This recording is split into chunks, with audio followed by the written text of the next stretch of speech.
Hi, this is Drew Jones of Drew's Guitar Shop in Seattle, Washington. Today I wanted to talk about a cool mod that I got to do this week. I had somebody come in with a guitar that was getting a preamp and stuff installed in it and some other powered things. Anyway, it needed a battery. And, the owner of the guitar wasn't necessarily so hot on having this plastic box visible. And I can understand that. And I thought about it and I was like, hey, why don't we try something a little bit different? And he's just like, well, what are we going to do? Well, this is what we ended up doing. So underneath here is a spot for a battery. And then this was here cut with a very, very, very thin, fine saw that didn't really leave much of a profile there. You can see how thin that line is.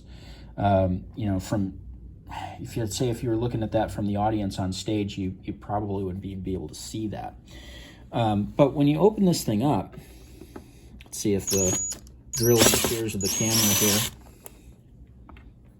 When you open this thing up, basically you have battery. So this has been lined with some cloth. I did go in here and put in some shielding just for funsies. I don't necessarily think that this part of the cavity needs to be shielded. It's just a battery, but you never know. There's some power coming through there that's going into an amp. Why not be safe? But the cloth is there to prevent the 9-volt from touching that ground and shorting out on it, because 9 volts is kind of a lot of electricity to dump into something that isn't really wanting it, like tiny little transistors and all that. But yeah, so this thing basically enables the customer to just undo 2 screws, swing this thing open, and pop a new battery in there, and then swing it shut again, and they're good to go. I think, and we talked about this too, that there's probably going to have to be a little bit of foam in there to kind of provide a little bit of buffer or a bit of a squeeze on that battery so that it's not knocking around in there. But yeah, this should work really well for the customer, and I think he's going to be real pleased with it. I did send him some pictures, and he seems excited so far. Yeah, this is a cool idea. I had to design a new template for this. Basically what's happening here is that this battery goes here, and then there's a tunnel that's or a trench that's kind of been dug over here to the kind of towards the electronics cavity, and then I just connected the two with a hole that I drilled. And we're going to rock and roll. Once we get everything together in this thing, we'll have our little battery connector just kind of hanging out, and our foam and everything, keeping everything in place. But yeah, it's a real kind of nifty idea, I think, that we implemented here to kind of cut down on, visible holes that are routed in the guitar, and, pieces of plastic, being on a nice fender. So this is cool. I enjoy getting weird stuff in like this. I enjoy stuff that kind of is a little bit out of left field, as opposed to the kind of run-of-the-mill setup and refret and neck reset kind of work that I get in here all the time. And so when somebody wants to try out something new, I'm always for it, especially if it's something that'll involve some tools that I don't get to use very often, like this little detail saw. So pretty stoked about all of this.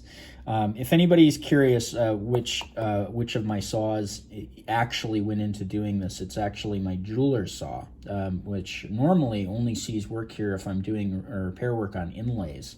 But the blades for those they're like the thickness of a very thick hair. They're very, very, very thin. And it's very cool to get a chance to use that on plastic too, because I wasn't sure that it was actually going to go through the plastic without breaking. Those little blades are sensitive to heat. Plastic is really good at generating heat under friction, and it turned out to not really be that big of a problem, but I did go pretty slow with it. Anyway, if you think this video is cool and you liked it, be sure to like and subscribe. Be sure to tell your friends. And if you want to, there's a Ko-Fi and a Patreon in the description of the video. You can kick me a few bucks on. Sure helpful when I get those.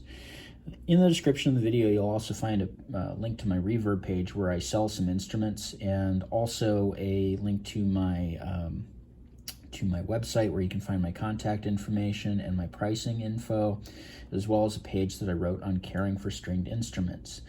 I recently added a page on my website, basically everything you could possibly want to know about fretwork. So if you go to my pricing page and click on any of those hyperlinks under fretwork, it'll take you to a big long page that I wrote. Basically everything you could possibly want to know about compound radius stuff and going fretless, gold Evo, stainless steel, different types of fret dressing and all that stuff. It's all there. And if you find something that you're curious about that I don't have there, shoot me a message, let me know, and I'll see if I can add it at some point, because I'm trying to make that page as thorough as possible.